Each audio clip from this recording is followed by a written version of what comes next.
SOF stands for Social Outreach Foundation. It's a school for underprivileged kids from Noida, which is on the outskirts of Delhi. Their motto is "We receive to give." This school specifically provides education for students in the slums up until the 5th grade, and then they actually help pay their tuition based on their grades past 5th grade all the way up till college.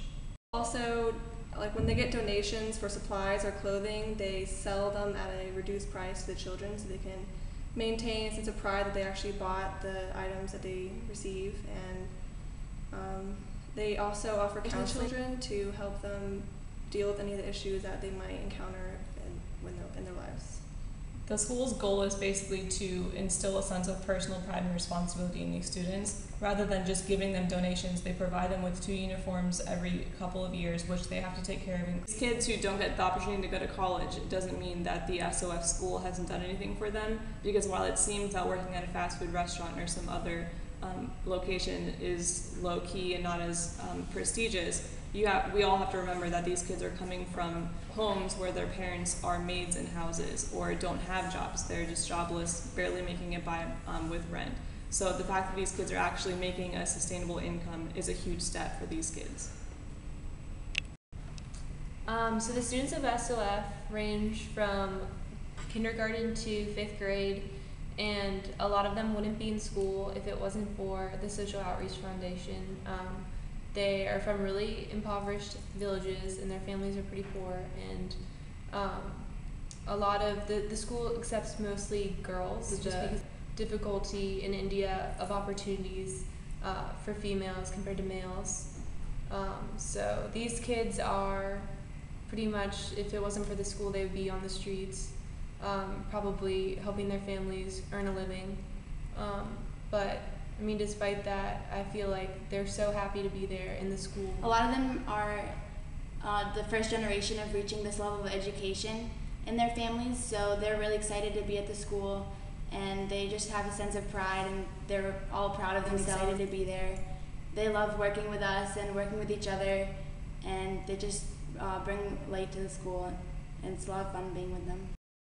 One of the things that really surprised me was how much these kids really wanted to learn, and how like going to school for them was just like such a great, like it was the highlight of their day. It might take them miles to get to school, but they would walk every day.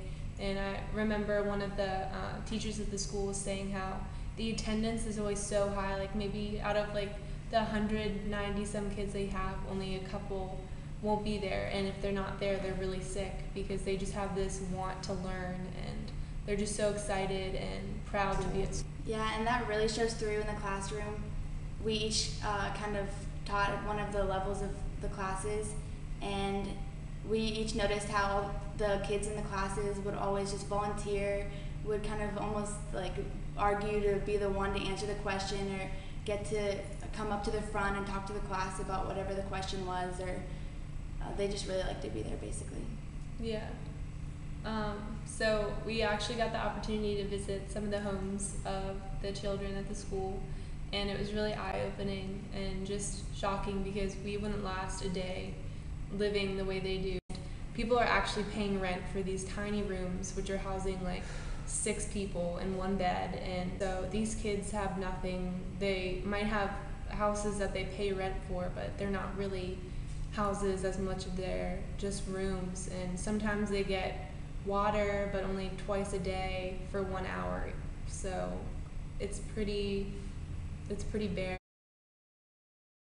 What impressed me the most was that like the kids in their uniforms, they just look like regular kids, like they're all smiling and just look like your average kids. You wouldn't know that they're really like, they don't have the same opportunities as everyone else. But it was great that the school kind of taught them like hygiene, how important that was. Like make sure your uniform's clean every day, and make sure your shoes are shined, polished, and make sure your teeth are brushed. Like they teach them hygiene, they teach them confidence by like instilling in them like this is the way you want to present yourself to the world, like you are important. So that message to me was really like inspiring, but also that and just how well kept the school was. It was really nice, and there were pictures on the walls, like it was really cheery. So that was really good to see. Now, what impressed me the most, on the other hand, was also about the school and how the school actually treated the children. The school knows that these kids don't have a lot, so they provide for the kids. They provide them with clothing every couple of years, and the clothing that they get is cherished by the kids because it's clean clothes. They also, each day, every student gets a cup of milk and a biscuit or just some sort of food.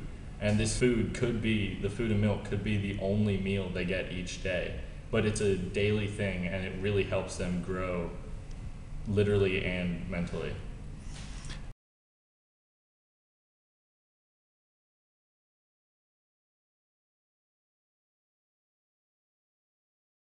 Very humbling to see that no matter how rough it is to begin, you will always eventually become on the same level as everybody else, as long as the opportunities are presented to you. What's amazing is that it only costs about $100 to send one of these kids through a full year of education at SOF. This means that if you set aside one Starbucks coffee to not drink every week, you would be able to help one kid through one full year of education at SOF. You can help out by just contacting one of the board members of the Hollow Trunk